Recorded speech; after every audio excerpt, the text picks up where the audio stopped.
So, after the recent news about the Royal Mint's decision on the British Monarchs series, we're going to talk a little bit about the Tudor Beasts series that I'm collecting here. For those of you who have been around a while, you know I mostly collect sovereigns, such as the shields and other nice old ones as well for the date run. But I also have been picking up the Tudor Beasts.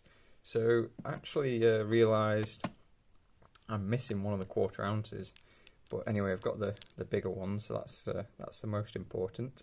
So with the Tudor Beasts, they obviously follow the Queen's Beast series, which is incredibly popular.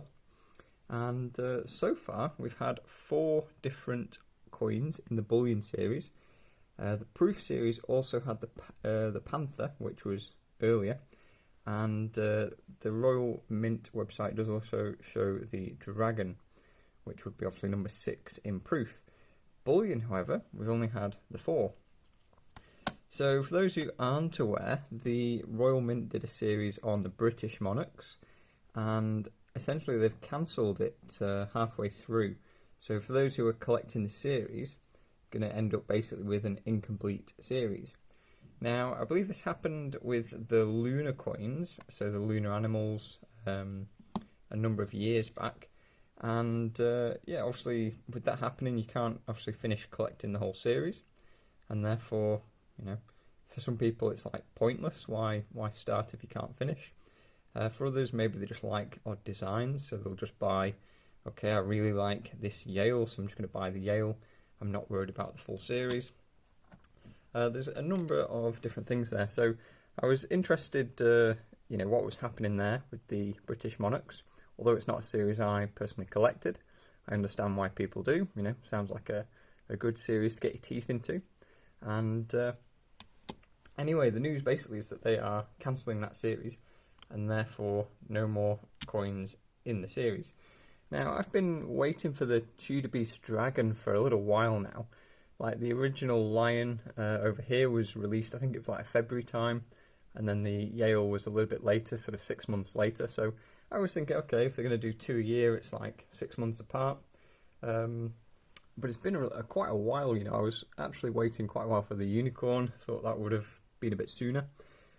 But now, this Dragon, you know, the Proof design was released, and I did a video when that was, you know, shown.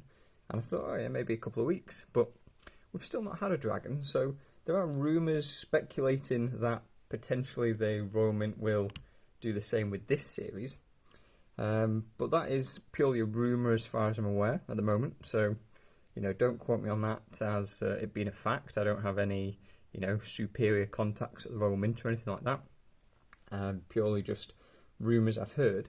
But the interesting thing that came about to me was how the Royal Mint are basically dealing with the situation.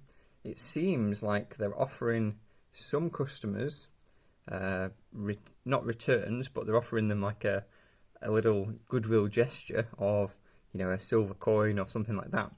But they're actually dealing with different customers in different ways. Like, people are getting different emails informing them of the news that, you know, we're no longer doing the series.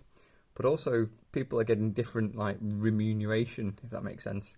They're getting different offers to make things right. So I can understand, you know, if you're a huge customer, but I'm still not super keen on that, you know, like double standards kind of thing. It does seem a little bit weird to me. And yeah, from following along a few friends that I know who have got, you know, some of those coins in the series, sounds pretty terrible, to be honest. So whilst I don't normally buy coins directly from the Royal Mint themselves, I understand if you're collecting, you know, these series, these proof coins, you pretty much have to go to the Royal Mint or take your chances on the second-hand market, you know, in the future after the release. So whether the coins will go up to a big premium or whether they'll just trade a little bit lower than the release price, you don't necessarily know. So it's a bit of a risk to consider. Now, with the bullion coins, should the set be cancelled? Should the set be discontinued? It doesn't really matter too much to me, because we've bought these at like the release kind of price. Regardless of gold going up, you know, 20 odd % since I've bought these, the thing is that if you're buying, at a similar premium to Britannia's, so I compared to Britannia's, the 1 ounce Britannia's at the time, and the cost of these was, marginally more, but we're talking like 1% more maybe, not like 5% more, just, a small amount more. So the risk on these, like the potential downside risk, obviously is fairly negligible. If the price of these, people think, oh, it's going to be cancelled, no series, no point getting them, then it's only really like worth the bullion content. Maybe no collector's premium, but the bullion content is obviously worth a lot more than when we bought them. So we're still in profits either way, but even if you get like 0 premium, you just get spot price for them. We're still not doing too badly. So thing is, if spot price was like for like, yeah, okay, maybe you're 1% down from a Britannia, but the potential upside was obviously greater. So we'll see. Like I say, the series hasn't been officially cancelled, as far as I'm aware. In my eyes, it's still going. But yeah, it does just make me a bit, not nervous, but a bit wary that, the series may not continue. So it would be, nice to collect the series and hopefully, obviously, continue. But, worst case scenario, okay, we don't get to finish the series. So it would just be, mildly annoying, but not really a big problem as such.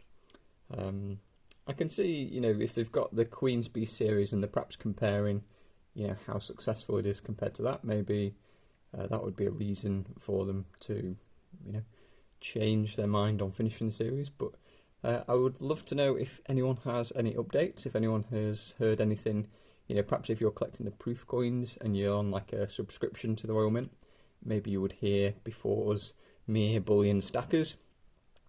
So curious what you think, and if you are collecting any series that have been cancelled, in other mints that perhaps around the world, be interested to know your experiences there. And otherwise, let's hope we get the dragon soon, and we can continue with the Tudor Beast coin series.